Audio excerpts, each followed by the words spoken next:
विद्या संप्रदाय कर्तृभ्यो वंशर्षिभ्यो महद्भ्यो नमो गुरुभ्यः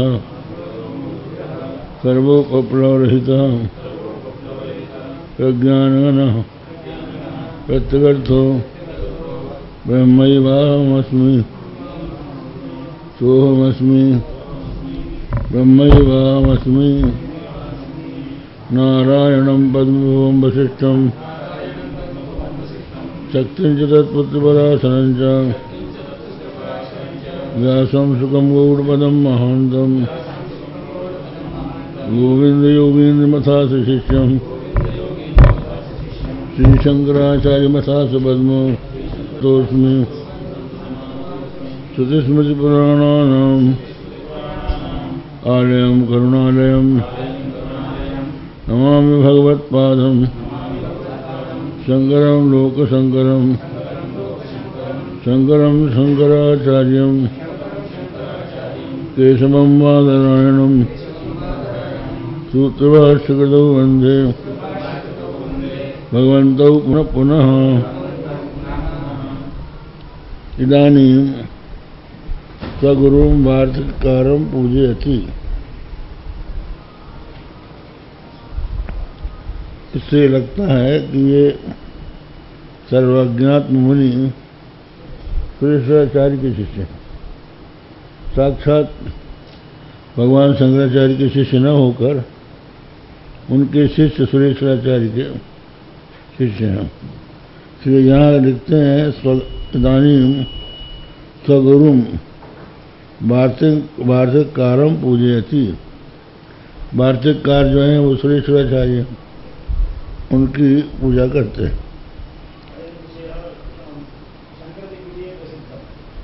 हाँ किमस्ति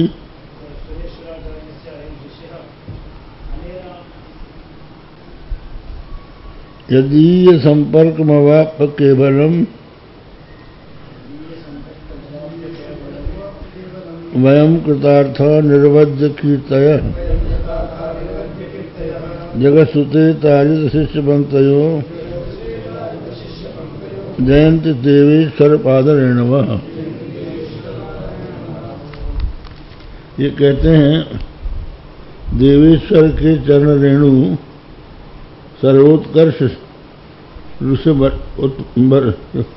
सर्वोत्कर्षेण वर्तन्ते। तो देवेश्वर यहाँ पर है सुरेश्वराचार्य। देवेश्वरस्य सुरेश्वराचार्यस्य ते पादरेणवो जयन्ती सर्वोत्कर्षेण वर्तन्ते। सर्वोत्कर्ष रूप से रहते हैं। तान प्रत्यस्मि प्रणतः उन चरण रेणुओं के प्रति मैं प्रणत हूँ। येषां पादरेणवोऽपि सर्वोत्कृष्टास्तेषाम् उत्कर्षः केन वक्तुं शक्यते इत्यभिप्रायः। जिनके चरणों की रज इतनी उत्कृष्ट है फिर वो कितने उत्कृष्ट होंगे ये तो कहने की बात नहीं है। सुरपदस्थाने देवपद प्रयोगः साक्षात गुरुनामा ग्रहणाय। कहते हैं कि सुरेश्वर कह देते, सुरेश्वराचार्य जो हैं उनको सुरेश्वर ही कह देते, देवेश्वर क्यों कहा? तो बोले गुरु का साक्षात नाम नहीं लेना चाहिए। गुरोर नाम न गृहणीयात् इति स्मृते। गुरु का नाम नहीं लेना चाहिए। कीर्तिशास्त्रे वो कैसे हैं? तारिता संसार समुद्र पारम गमिता शिष्य पंक्तयो अस्मदा शिष्य मूयी पांसु ते तथा। बोले कि संसार समुद्र से पार गए हैं शिष्यों के समूह हमारे जैसे बहुत से, जिनके चरणों की रज से।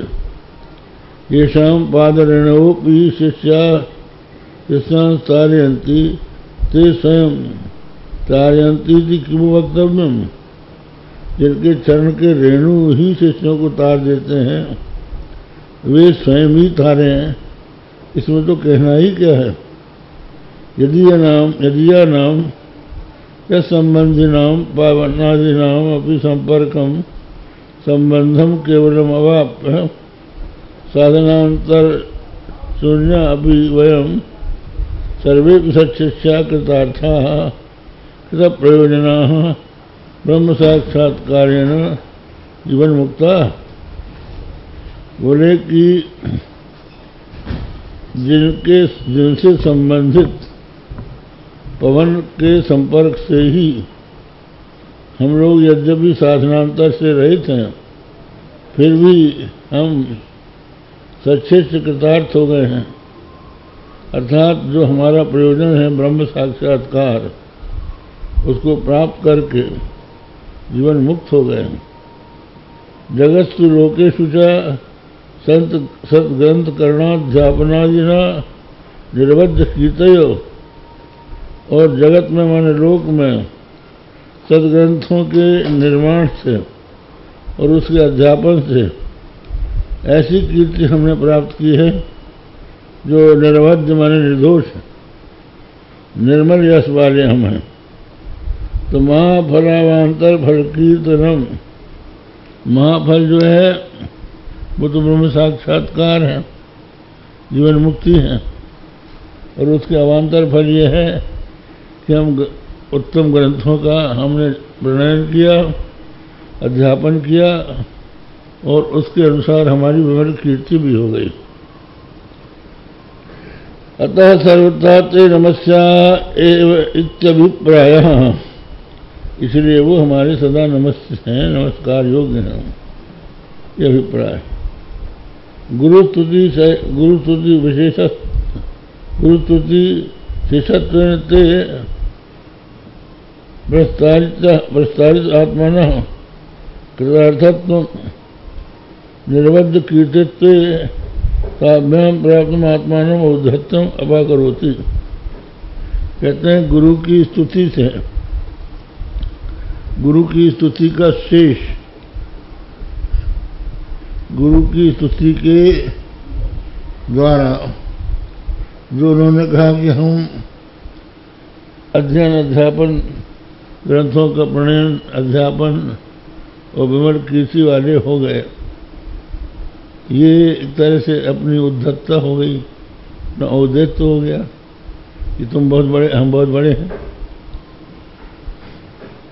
तो उसमें आता है रामचरितमानस में कि निषाद कहता है कि मैं लोक वेद से सर्वथा नीच हूँ, लेकिन राम कीन आपुन जब ही ते भयउ भुवन भूषण तब ही ते।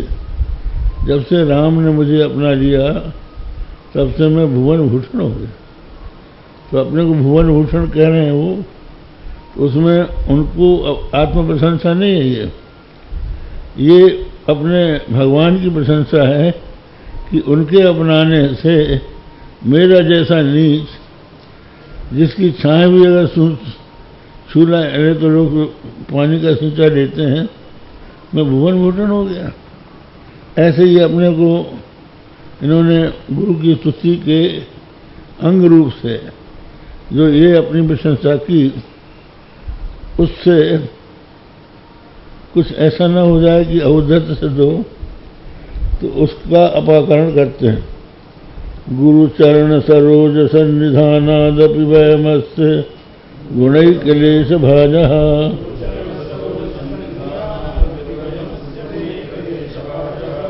अपि महत् जलार्णवे निमग्नाः सलिलमुपादते मृतं हिमीनाः। अनेक कल्याण गुणगणार्णवस्य गुरुश्चरण सरोजयोर महासौभाग्यशालिनो